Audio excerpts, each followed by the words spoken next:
Nós queremos colocar aqui, chamar aqui agora o irmão Valdizinho, que ele vai tocar fogo. Ele vai alimentar o fogo, né, jogar lenha no fogo. Esse congresso, gente, é chamado os pregadores internacionalmente desconhecidos. Esse aqui é conhecido, né? Eu fui até para o Haiti agora. Vamos orar nesta hora. Senhor nosso Deus, nosso Pai, nós colocamos o Teu Filho diante do Senhor, Pai. Deus, ó Pai, nós cremos, Pai, ó Deus, que o Senhor fala, Pai, está escrito, ó Deus, rugiu o leão, quem não temerá? Falou o Senhor, quem não obedecerá?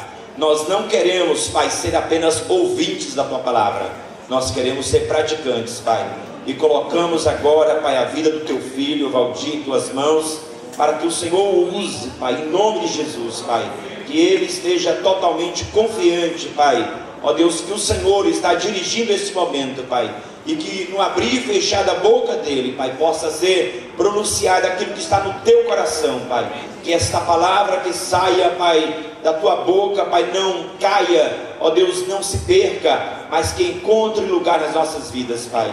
Ó Deus, se existe alguém aqui, Pai, que está, ó Deus, frio, morno, com hipotermia espiritual, ó Deus, que o teu fogo, Pai, venha, ó Deus, nos acender nesta noite. Queremos que o céu desça, ó Deus, desça para que possamos sentir o calor dos céus nesta noite, Pai, em nome de Jesus. Aleluia. Glória a Deus.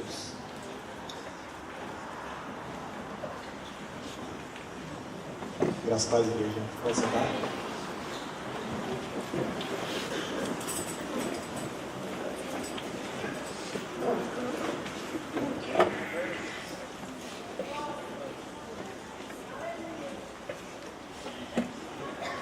Responsabilidade muito grande falar aqui na minha igreja.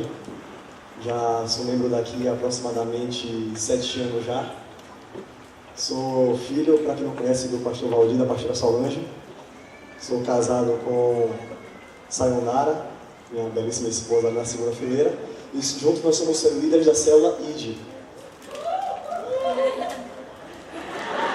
Já identificaram já os barulhentos de Jesus. E é muito interessante como o Senhor vai juntando as coisas. Na verdade, eu poderia, pastor, nem pregar mais, porque Neuza falou um pedaço da minha pregação, o pessoal que cantou aqui falou mais outra parte, e o pastor Wellington falou o resto. Eu acho que eu vou sentar e vou deixar o Senhor fazer o apelo no final. Mas o tema que eu trouxe para essa noite, para a gente poder conversar um pouco, é avivamento que gera compaixão. É um tema que tem tudo a ver com o que a gente está vivendo no momento, tem tudo a ver com a nossa vida nas nossas células. E eu queria que os irmãos abrissem a Bíblia agora, em Atos 4. A gente vai passear um pouquinho pela Bíblia, porque não tem como a gente falar de avivamento se a gente passear um pouquinho pelo livro de Atos.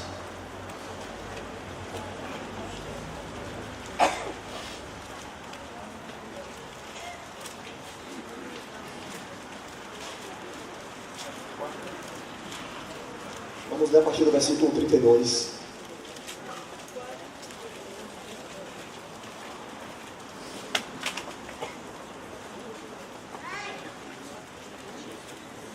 Da multidão dos que creram, era o coração e a alma. Ninguém considerava exclusivamente sua nenhuma das coisas que possuía. Tudo, porém, lhes era comum. Com grande poder, os apóstolos davam testemunho da ressurreição do Senhor Jesus, e em todos eles havia abundante graça, pois nenhum necessitado havia entre eles, porquanto os que possuíam terras ou casas, vendendo-as, traziam os valores correspondentes, e depositavam aos pés dos apóstolos. Então se distribuía a qualquer um, à medida que alguém tinha necessidade. Irmãos, esse texto de Atos aqui, já vai trazer um pouquinho mais na frente da história da igreja primitiva. Algum tempo antes, Jesus tinha assunto aos céus, os discípulos se reuniram, esperaram em Jerusalém, obedecendo a ordem do Senhor, esperando o derramado do Espírito Santo.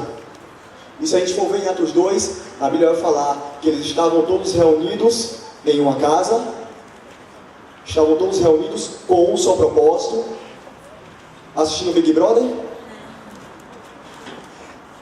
o jogo de futebol,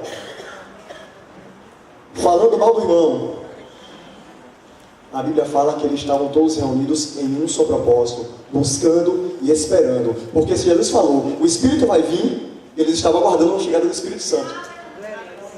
E uma hora eles sabiam que ia chegar. E a Bíblia vai falar em Atos 2, que no dia de Pentecostes, veio então um som ensurdecedor, o Espírito Santo desceu e foram distribuídas línguas como de fogo, e os discípulos, todos eles só falavam na sua maioria aramaico, hebraico, começaram a falar em outras línguas, e as pessoas que estavam reunidas em Jerusalém para a festa de Pentecostes, já podiam entender os discípulos, entendiam cada um em sua língua nativa. Os gregos entendiam em grego, os romanos entendiam na sua língua latina natal, entendiam cada um e ficavam assustados. Como é que esses judeus, pescadores, semi-analfabetos, sabem falar essas línguas? Porque o Espírito tinha vindo. E ali foi derramado o poder do Espírito. Na primeira pregação, Pedro ganhou 3.000 vidas. E ali começou a igreja primitiva. Ali começou o ministério que a gente hoje vê os frutos para as nações da terra. E a Bíblia fala em Atos 4 que aquela multidão que tinha se convertido e que se juntava a eles, todos eles tinham um só propósito, um só coração e uma só alma. E aí a gente vai agora pensar um pouquinho no tema do nosso congresso. Nosso congresso é Reunidos em Casa, Gerando Avivamento. E aí, para a gente poder entender um pouquinho melhor esse texto, eu trouxe aqui um trecho de um avivalista, Wesley Duell, que foi um homem que durante mais de 25 anos, ele foi um missionário na Índia, e ele fala que avivamento é o momento em que a presença e o poder de Deus operam de forma tão poderosa e intensa que ele realiza mais em horas ou dias do que em anos de ministério fiel. As pessoas se movem em direção a Cristo, pessoas que não podem ser movidas de qualquer outra forma. Muitas orações que não foram respondidas durante anos são gloriosamente respondidas. A atmosfera fica cheia do poder majestoso de Deus. Os cristãos reconhecem isso como uma presença santa de Deus. E os pecadores têm uma percepção reverente da presença de Deus e de sua própria pecaminosidade. Isso é avivamento. É algo que vem intenso. É um derramar tão intenso que não precisa ninguém falar nada. O Espírito vem e ele convence. E é isso que nós estamos pregando. É isso que nós desejamos para nossas células. Que esse avivamento, que esse derramar possa vir em cada célula, possa vir em cada casa. E que os testemunhos que a gente ouviu aqui não sejam limitados 1, 2, 3 testemunhos, mas que a gente viva testemunhos diariamente em nossas células. Esse é o avivamento que nós queremos trazer. E a igreja de Atos, irmão, já vivia isso. A igreja de Atos já estava vivendo já por isso. E quando a gente vai entender um pouco mais desse texto, quando a gente vai entender um pouco mais desse avivamento, a Bíblia não fala que eles estavam apenas buscando avivamento para poder ficar no chão horas e horas chorando, para ficar apenas falando em línguas. Tudo isso é maravilhoso, o fluido do Espírito é maravilhoso. Mas a Bíblia não fala que o avivamento veio para que isso apenas acontecesse. A Bíblia fala que eles estavam unidos em um só propósito e tudo que eles possuíam não era mais deles. Se ele tinha o barco não era mais dele, o barco agora era de todos. Se ele tinha o alimento não era mais só dele, era de todos. A irmã que tinha um óleo em casa, o óleo não era só mais dela, era de todos. Tudo era de todos. Eles entendiam a necessidade do próximo. Mas isso veio como? A partir do momento que o avivamento veio, a partir do momento que a glória desceu, a partir do momento que eles entenderam o que o Espírito queria fazer através da vida deles, eles entenderam que não podiam mais viver para si mesmos, mas precisavam viver para Deus. E viver para Deus significava entregar sua vida também para o outro. E nisso, eu vou trazer um segundo conceito que a gente precisa entender muito bem. Que é uma coisa que o Senhor tem ministrado no meu coração já há alguns meses, sobre compaixão. A gente está acostumado a ouvir falar de compaixão, mas a gente às vezes não entende muito bem quando se fala disso. Compaixão não é pena, compaixão não é remorso, compaixão não é ficar com dó de alguém. Muitas vezes a gente vê uma situação de alguém passando necessidade, naquela hora chora, mas naquela hora fica, Senhor, tem misericórdia. Mas a gente sequer move a palha. A gente sequer para o nosso carro para poder descer e dar um abraço para a pessoa. Na nossa célula essa semana, a gente teve uma experiência. Um dos nossos liderados estava passando, voltando para casa do trabalho. E ele passou por baixo do viaduto da Maria Quitéria. E ele observou que tinha uma família com móveis geladeira, fogão, cama. Ele fala que tinha um casal e uma criança pequena. E aí ele passou e logo depois ele mandou um áudio no grupo, falando pra gente: ó pessoal, eu presenciei essa cena, eu acho que eles foram despejados. Está parecendo que eles foram despejados. E aí, na hora começaram a ver as ideias, e aí o que a gente vai fazer por eles? A gente pode, vamos ver, alguém tem algum cantinho que possa abrigá-los, alguém tem como fazer uma coisa por eles. E aí a gente teve a ideia, vamos fazer o seguinte, vamos dar um pulo lá, para a gente poder entender o que está acontecendo com eles, entender o contexto em que eles estão inseridos, para a gente ver a melhor maneira de poder ajudá-los.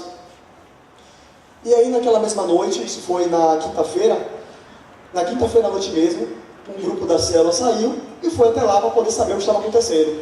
E de fato, eles tinham sido despejados, eles tiveram alguma questão com a prefeitura e por algum motivo foram despejados. E lá estavam eles, sem teto, com sua cama no meio da rua, sem tempo para guardar seus alimentos. Do nada, uma família sem teto. E ali, quando eles chegaram, já tinha também algumas pessoas que estavam distribuindo sopa. E ali, alguns dos nossos liderados tinham feito o supermercado no mesmo dia, levaram alimentos para eles também, para poder alimentá-los, que tinha uma criança pequena. Levaram alimentos, foram entender o contexto deles, mas eles falaram que, no caso ontem, a prefeitura já estaria provavelmente dando um novo local para eles morarem. Mas ali eles pararam, puderam orar por aquela família, puderam pedir misericórdia ao Senhor por aquela família, e aí a gente ficou à disposição para poder ajudar de mais alguma forma. Ontem, quando passaram por lá novamente, eles já não estavam mais. Provavelmente a prefeitura já reacomodou cada um deles. Ou seja, graças a Deus, parece que esse problema foi resolvido. Mas o que eu quero dizer com isso? Que o evangelho que a gente prega não pode ficar só dentro da igreja. O evangelho que não tem obra, o evangelho que não tem vida, o evangelho que a gente não ultrapassa as paredes da nossa casa, não é o evangelho que vai mudar a história da cidade. Como é que eu quero que o meu vizinho se converta se eu sequer dou um bom dia para o meu vizinho? Como é que eu quero que meu irmão se converta se eu sequer procuro saber se ele está precisando de alguma coisa? E é nisso que eu vou trazer o conceito de compaixão. Eu vou trazer um conceito bastante técnico, no dicionário mesmo. É o sentimento piedoso de simpatia para com a tragédia pessoal de outrem, acompanhado do desejo de ignorá-la. Participação espiritual na infelicidade alheia, que suscita um impulso altruísta de ternura para com o sofredor. Que negócio complicado de ler. Resumindo, é se colocar no lugar do outro, é sofrer com a dor do outro. Isso é compaixão. E nisso a gente tem a diferença de pena para a compaixão. Mas aí a gente volta para o nosso tema. O que isso tem a ver com célula? Já falei de avivamento, já falei de compaixão, mas o que isso tudo aí tem a ver com célula? Se a gente for para Atos 2,42, não vou pedir para os irmãos abrirem não, porque a gente poderia ganhar um pouco de tempo.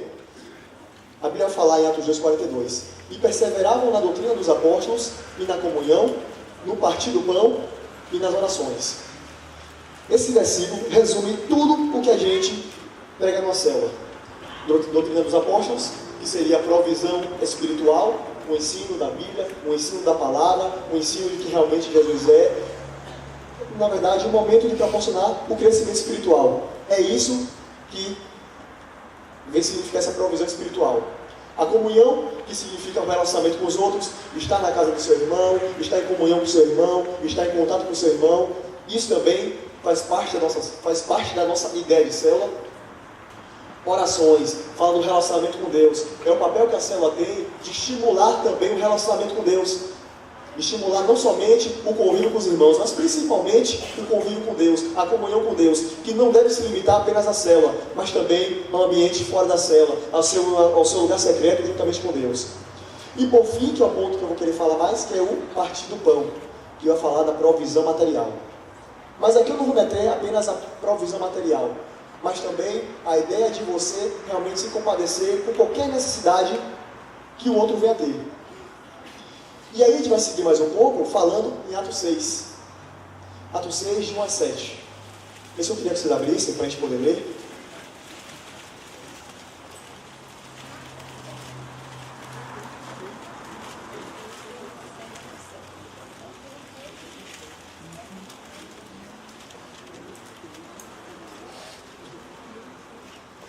Naqueles dias, crescendo o número de discípulos, os judeus de fala grega, entre eles, queixaram-se dos judeus de fala hebraica, porque suas viúvas estavam sendo esquecidas na distribuição diária de alimento.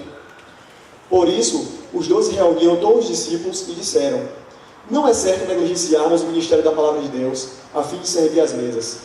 Irmãos, escolho entre vocês 7 homens de bom testemunho, cheios do Espírito Santo e de sabedoria. Passaremos a eles essa tarefa e nos dedicaremos à oração e ao ministério da palavra. Tal proposta agradou a todos. Então escolheram Estevão, homem cheio de fé e do Espírito Santo, além de Filipe, Prócoro, Nicanor, Timon, Pármenas e Nicolau, um convertido ao judaísmo proveniente de Antioquia. Apresentaram esses homens aos apóstolos, os quais oraram e lhes impuseram as mãos. Assim a palavra de Deus se espalhava. Crescia rapidamente o número de discípulos em Jerusalém, também um grande número de sacerdotes obedecia à fé. A gente vai ver aqui, nesse texto, que os discípulos continuavam pregando o Evangelho. Tinham recebido o Espírito, continuavam pregando, mais gente ia se convertendo, mais pessoas iam aceitando a Jesus, e eles iam pregando, mais gente se arrependendo, mais gente se batizando com o Espírito Santo, e a igreja se expandindo, a igreja crescendo. Só que as viúvas, ou seja, as pessoas necessitadas, estavam ficando esquecidas. As pessoas que precisavam de um cuidado especial estavam sendo esquecidas. Então, os discípulos tomam uma decisão. Vamos escolher 7 homens. Não são qualquer homem que os discípulos escolheram. Os discípulos pegaram, olha, vamos pegar aqueles 7 desocupados que não querem fazer nada, que estão aí cochilando a pregação todinha na cela, que vai na cela quando quer. Vamos pegar aí qualquer um deles para poder cuidar das viúvas. Não. A Bíblia fala que eles escolheram 7 homens de bom testemunho, cheios do Espírito Santo e de sabedoria. Por que eles escolheram esses homens? Por que não podiam ser qualquer um? Porque não tem como a gente cuidar de outras pessoas se a gente não conhece a Deus. Não tem como a gente dizer que ama as pessoas se a gente não ama a Deus de verdade. Não tem como a gente querer ensinar o Evangelho se a gente não conhece esse Evangelho. Então não podia ser qualquer um, não podia ser qualquer pessoa a ser usada para um ministério tão importante. Não tem como você querer que qualquer pessoa venha cuidar de uma pessoa que está doente. Um doente não cuida de outro. Um escravo não liberta outro. Precisam ser pessoas livres para poder libertar escravos. E a Bíblia fala que eles escolheram esses 7 homens. E um deles chama a atenção, que é um dos apóstolos muito mais conhecidos desse contexto aqui, que é Estevão. A Bíblia fala que Estevão era um homem cheio de fé e do Espírito Santo. Estevão, para quem não lembra, um pouco mais depois, no livro de Atos, ele foi apedrejado. Foi apedrejado porque por pregar o Evangelho, foi apedrejado por não negar Jesus. E era um homem tão cheio de Deus, tão cheio de Deus, tão cheio de Deus, que na hora que estava sendo apedrejado, olhou para os céus e falou: Senhor, não impute sobre eles nenhum desses pecados. A Bíblia vem trazer, irmãos, que os apóstolos estavam preocupados em separar pessoas que tivessem condições de cuidar de outras pessoas. E como isso aplica à nossa célula? Como isso aplica à realidade da nossa célula? Nós precisamos, cada dia, buscar mais o Senhor, buscar ter relacionamento com Deus. Porque a Bíblia vai falar, lá em 1 João 4, versículo 7, versículo 8, queridos amigos, amemos uns aos outros, porque o amor vem de Deus. Quem ama é filho de Deus e conhece a Deus. Quem não ama, não conhece, pois Deus é amor. Não tem como a gente transmitir um amor que a gente não conhece. Eu ouvi esses dias lá no Haiti uma coisa que me deixou bastante confuso, e foi algo que eu tive que ruminar bastante durante todo o período que estive lá. O pastor Ricardo Robortella, que esteve aqui conosco na conferência em março, logo na primeira ministração que ele fez lá conosco, ele falou assim pra gente: eu gostaria de dizer para vocês que vocês não amam nenhuma dessas pessoas aqui. Eu parei, peraí. Eu saí de minha casa, larguei minha família, viajei, investimos, estamos aqui nesse calor de 50 graus, e eu não amo? Como assim eu não amo? Como assim eu não amo esse povo? Mas aí, ele continua explicando. Não tem como você amar esse povo sem que o amor de Deus venha primeiro no seu coração. Porque você precisa pedir ao Senhor para que Ele ame esse povo através da sua vida. Porque se você não entender como Deus ama esse povo, tudo que você fizer aqui vai ser em vão. Você vai ser apenas mais um que veio para cá para poder cuidar das pessoas, você vai ser apenas mais um médico, você vai ser apenas mais um que eu fazer obra social aqui, mas você não ama esse povo. E ali eu pude entender que eu precisava primeiramente conhecer o coração de Deus, eu precisava conhecer o coração de Deus, eu precisava entender o que se passava no coração do Senhor, eu precisava entender o que o Senhor desejava para aquele povo. Se eu não entendo isso, não tenho como amar, eu não tenho como fazer aquilo que Ele quer de verdade. Não tenho como a gente realmente querer estar naquele lugar. E muitas vezes é assim conosco. Porque muitas vezes a gente não convida nosso vizinho para ir para a cela. Dá uma preguiça, né? Já sabe o que tanto ele vai dizer. Hoje não, hoje eu tô com dor de cabeça hoje.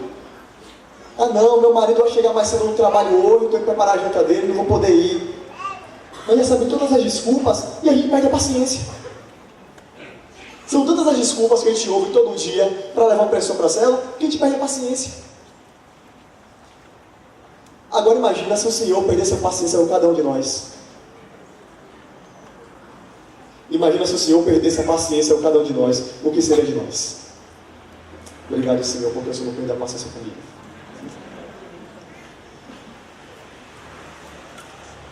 E aí a gente retorna ao que os apóstolos faziam.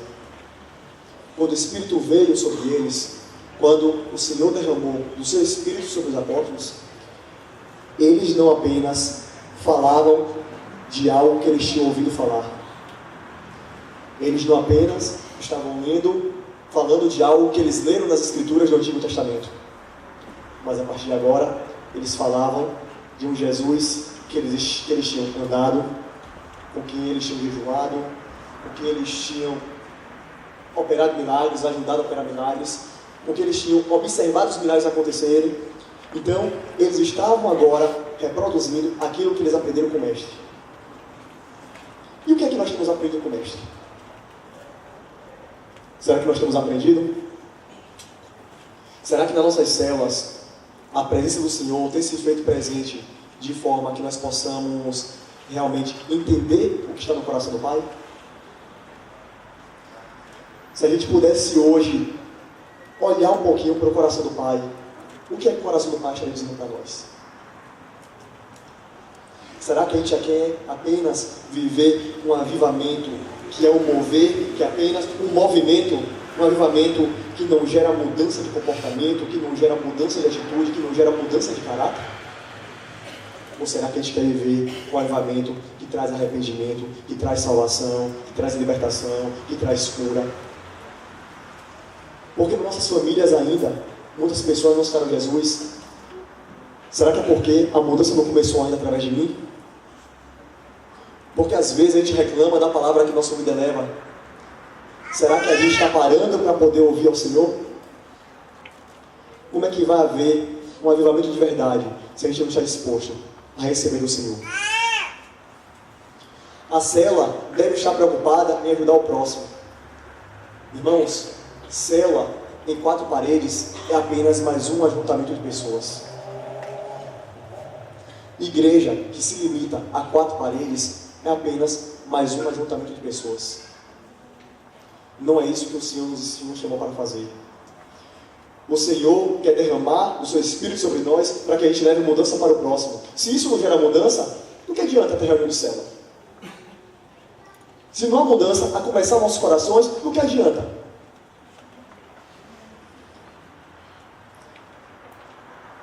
Precisamos entender que naturalmente nós não amamos o próximo. Somente quando amamos a Deus é que somos capazes de entender o seu amor, então passamos a amar o próximo. Irmãos, esses dias que nós passamos no Haiti, daqui a pouco eu vou chamar minha esposa para compartilhar um pouco com vocês, foram dias que realmente nós podemos entender como esse mundo carece de Deus. Ah, Valdir, mas não tem tanto necessitado em feira, não tem tanta miséria em feira, por que você foi para tão longe? Porque Deus mandou, irmão. O restante pergunta para ele, não para mim não. Mas o que nós vimos lá nos fez entender que todo povo que for lá ainda vai ser pouco para o que aquele povo precisa, a não ser que Deus entre em providência. a gente começou a entender, irmãos, eu não digo que é fácil ainda dizer que eu sou apaixonado por aquele povo, que eu amo aquele povo com toda a força do meu ser, porque eu estarei mentindo. Mas eu estou pedindo ao Senhor para que Ele me ensine a amar aquele povo, a amar como Ele ama. Eu estou pedindo, Senhor, ama aquele povo através da minha vida. Ama Jesus, aquele povo através da minha vida. Eu quero ser um canal para amar aquele povo. Mas às vezes, irmãos, o seu Haiti é o seu bairro. O seu Haiti é a sua família. O seu Haiti é o seu trabalho, é a sua faculdade. E será que nós temos amado realmente como Deus quer que nós amemos? Será que nós temos realmente dedicado tempo como o Senhor quer que dediquemos?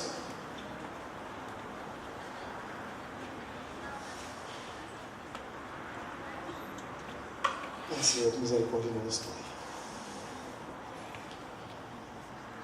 Irmãos, a Bíblia fala também, no livro de Tito, capítulo 3, versículo 14, que a nossa gente aprenda a usar o seu tempo fazendo bem e ajudando os outros em casos de necessidade, para que assim a vida da nossa gente seja útil. Quando eu li isso aqui, eu pensei, Senhor, então eu estava sendo inútil até hoje? Tudo que eu estava fazendo não valia de nada? Será que realmente não temos ocupado nosso tempo com tantas coisas, menos com aquilo que o Senhor quer que a gente faça? Será que nós temos dedicado nosso tempo para fazer tantas coisas, menos aquilo que Deus nos chamou para fazer? Tem um vídeo que circula na internet, eu acho que muitos aqui já viram, que vai contar do grande dia, é um monólogo onde a pessoa fala, no grande dia, o Senhor vai chamar e vai perguntar, você vai apresentar ao Senhor, Senhor, eu construí muitas igrejas, eu construí muitos hospitais para o Senhor. Meu Senhor, meu filho, tudo errado. Eu não te chamei para construir igreja. Eu te chamei para poder ganhar sua família para Jesus. Já outro vai chegar, Senhor, eu fui evangelista, ganhei várias vidas para ti. Vai falar, errado. Não foi para isso que eu te chamei. Eu te chamei para poder ser um empresário e construir muitas fundações que você ganharia muito mais vidas. Será que a gente está alinhado com aquilo que o Senhor quer para a gente? Ou será que a gente quer converter a nossa vontade na vontade do Senhor? Ou melhor, ao contrário, converter a vontade do Senhor na nossa vontade. Será que ele está querendo dar um jeitinho no que o Senhor quer? Será que ele está querendo apenas esse avivamento, esse derramar, para poder estarmos um pouco mais cheios de Deus, para poder fazer aquilo que nós tanto planejamos? Agora que eu falo em línguas, eu já posso agora sair e curar todo mundo. Agora que eu já tenho o dom da pregação, eu já posso sair e fazer. Espera, o que é que o Senhor te chamou para fazer? O que é que o Senhor te chamou para fazer na sua casa, na sua célula, na sua família? Será que você conhece o coração de Deus? Será que você conhece aquilo que o Senhor tem para você? Será que você já parou assim, tudo? Senhor, a partir de agora eu vou dar mais um passo.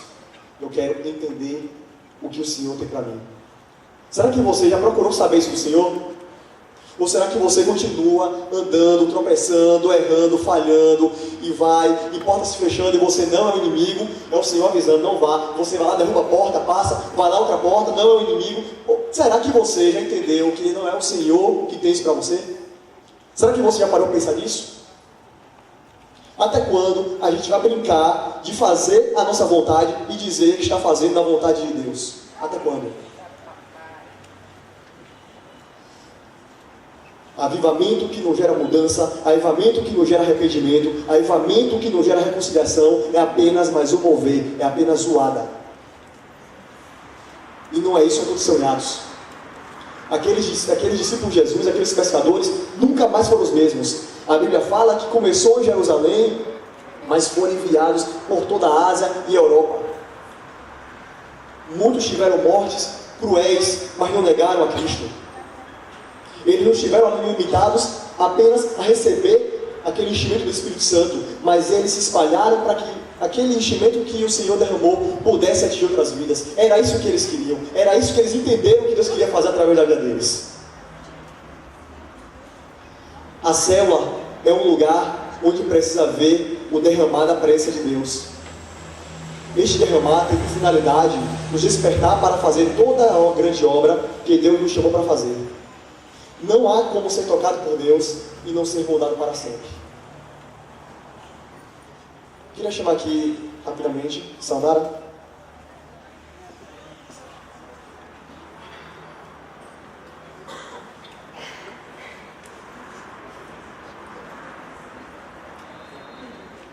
Irmãos, dentro de tudo isso que nós estamos falando, a gente quer compartilhar um pouco com vocês de como o Senhor tem nos tocado.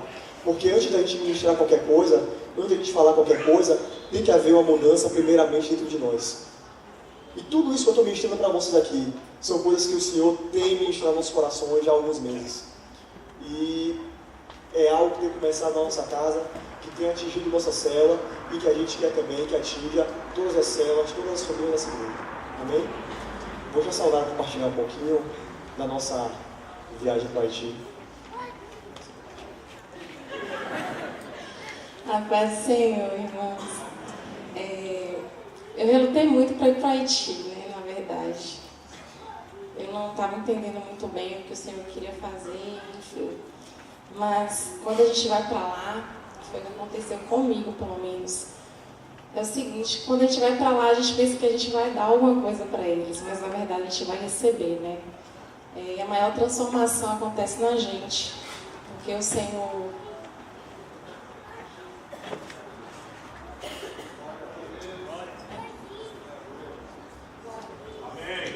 Porque o Senhor muda muita coisa na gente. A gente aprende a valorizar as coisas que não são tão importantes.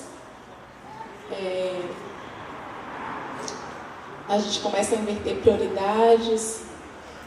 A gente descobre que tem pessoas numa situação muito pior do que a que nós vivemos aqui. E com tudo isso nós somos muito impactados quando a gente está lá. E uma situação que me marcou foi quando eu cheguei no orfanato lá.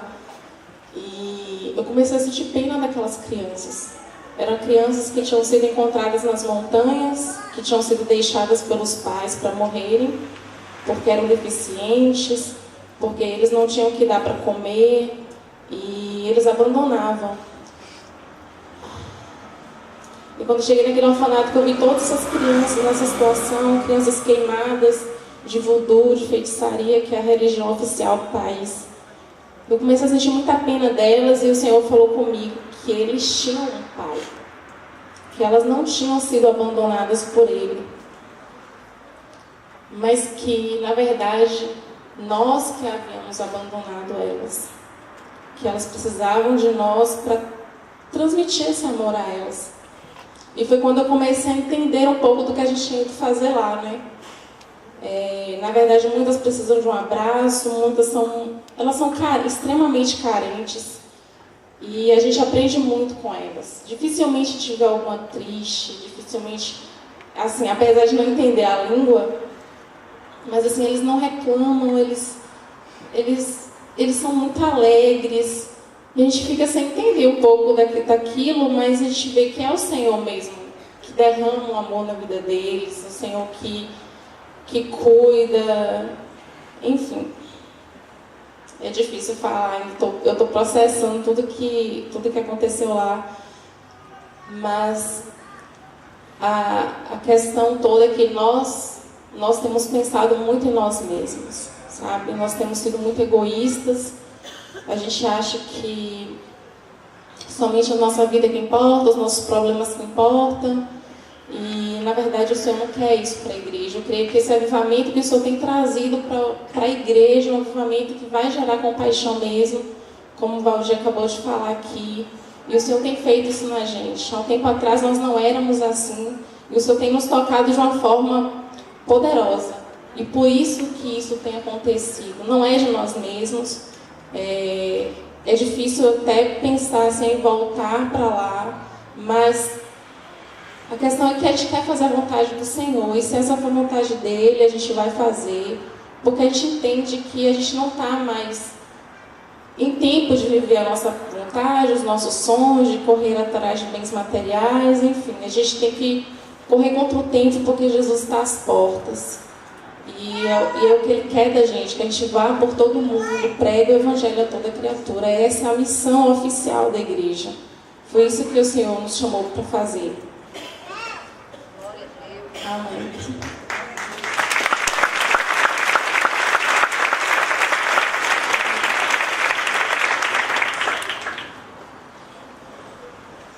Em outra oportunidade, a gente vai tentar mostrar algumas imagens para vocês poderem entender um pouco mais do que a gente está falando. Mas eu queria encerrar a mensagem dessa noite contando a história de um povo que entendeu o que era esse avivamento, entendeu que esse avivamento precisava tocar outras pessoas. A história conta que no século XVIII, ainda sofrendo perseguições da Reforma Protestante, os católicos perseguindo a igreja, na época da Reforma, a história conta que existia um povo no centro da Europa, próximo à Alemanha, uma região chamada região da Morávia, e essa região, várias pessoas se refugiaram lá para poder fugir dos conflitos, e a história conta que eles começaram a se reunir e a buscar o Senhor de uma forma poderosa. O que é buscar o Senhor de forma poderosa a que eu me refiro? A história conta que eles oravam 24 horas por dia e assim permaneceram durante o período de apenas 100 anos, orando em grupos 24 horas por dia. Eles tinham grupos que não paravam de orar durante 100 anos. Será que a gente tem orado 1/1000 disso? A gente pede avivamento. Será que a gente tem buscado 1/1000 disso? Será que a gente tem buscado? Será que eu tenho buscado? Será que você tem buscado? 1/1000 disso. Então, no meio dessa busca incessante, o Senhor começou a despertar os jovens dessa comunidade, começou a despertar as pessoas dessa comunidade, e a história conta que no século XVIII, mais da metade dos missionários que foram enviados da Europa foram dessa comunidade. Uma comunidade pequena, possivelmente do tamanho dessa igreja, um pouco maior talvez, mas que enviaram mais de metade dos missionários que foram para toda a Europa no século XVIII. E já prossegue.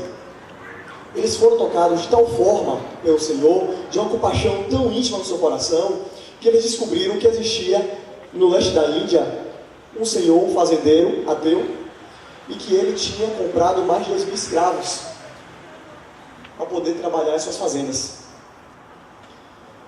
Quando eles souberam disso, eles procuraram então esse fazendeiro e pediram permissão para ir pregar o evangelho a esses africanos que estavam como escravos.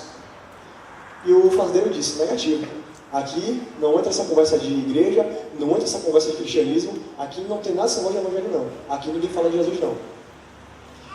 E aí eles voltaram, foram orar mais um pouco e vieram com uma proposta nova para o fazendeiro. Fazendeiro, e se nós aceitarmos ir para aí como escravos, o Senhor nos aceita? Abrindo mão de sua família, abrindo mão de sua casa, abrindo mão de sua vida. O fazendeiro: se vocês vierem como escravos, eu aceito vocês, mas nem o dinheiro do transporte eu vou pagar. Podem vir. E a história conta que eles estavam no barco, 2 jovens de 20 anos, tinham largado suas famílias, seus sonhos, seus projetos, mas entendendo o projeto que o Senhor tinha para eles. Eles entraram no barco, e a história conta que na hora que eles estavam saindo, o barco zarpando, eles abraçados e chorando, falaram que o cordeiro que foi imolado receba toda a recompensa pelo seu sacrifício. Que ele receba a recompensa pelo sacrifício que ele fez na cruz do Calvário por mim e por você. É para isso que ele nos chamou. Ele não chamou a gente para poder esquentar banco de igreja. Ele nos chamou para viver os nossos próprios problemas. mas Ele nos chamou para poder viver a vida que Ele tem para nós.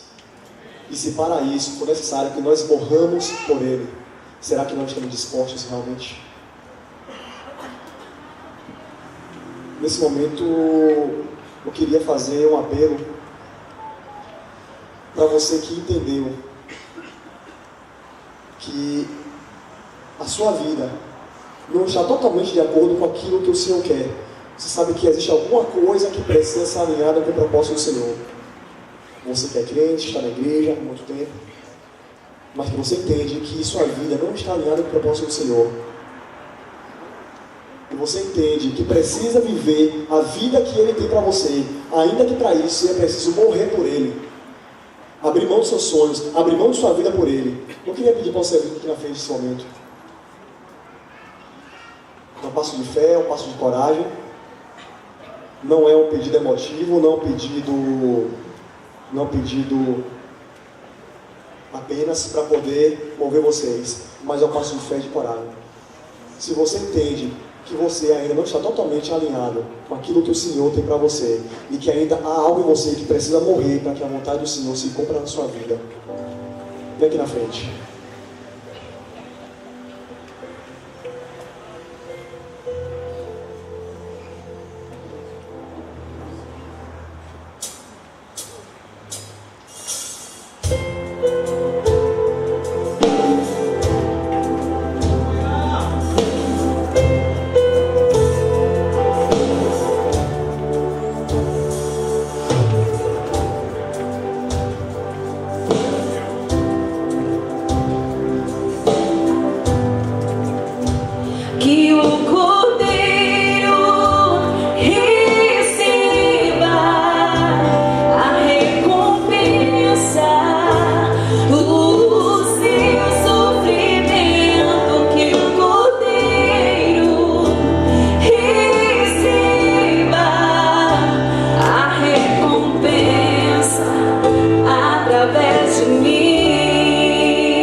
colocamos diante do Senhor depois do confronto,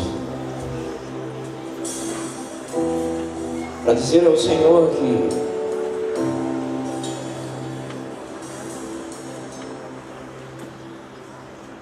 não nos contentamos em ouvir o que ouvimos, sem que os nossos argumentos não sejam triturados pelo Teu Espírito. Nós não queremos mais falar sobre avivamento, nós queremos vivê-lo. Nós queremos te implorar em nome de Jesus, cada um aqui precisa sim deixar alguma coisa, porque juntos nós podemos fazer muito mais do que temos feito nessa terra, e separados nós podemos fazer muito mais do que temos feito. Nesta noite eu volto para casa crendo piamente que algumas coisas já começaram a acontecer na vida de algumas pessoas que estavam paradas, estagnadas. Mas deixa eu te dizer uma coisa, Jesus. É muito chato viver um evangelho sem de fato ter a comprovação daquilo que ele é, porque não tem como viver o evangelho sem que antes sejamos transformados. E esse negócio de sentir o teu amor, e esse negócio de te conhecer, é tudo que nós precisamos todos os dias. E sobre nós venha um pouco mais desse incômodo que nos faz levantar, que nos sacode, que mexe com a gente. É só o Senhor que faz isso. Receba a decisão de cada filho teu nesse lugar e transforme em atitude, para que o teu nome seja glorificado e células sejam cada dia mais edificadas e usadas pelo poder da tua palavra. É no nome de Jesus que nós oramos. Amém.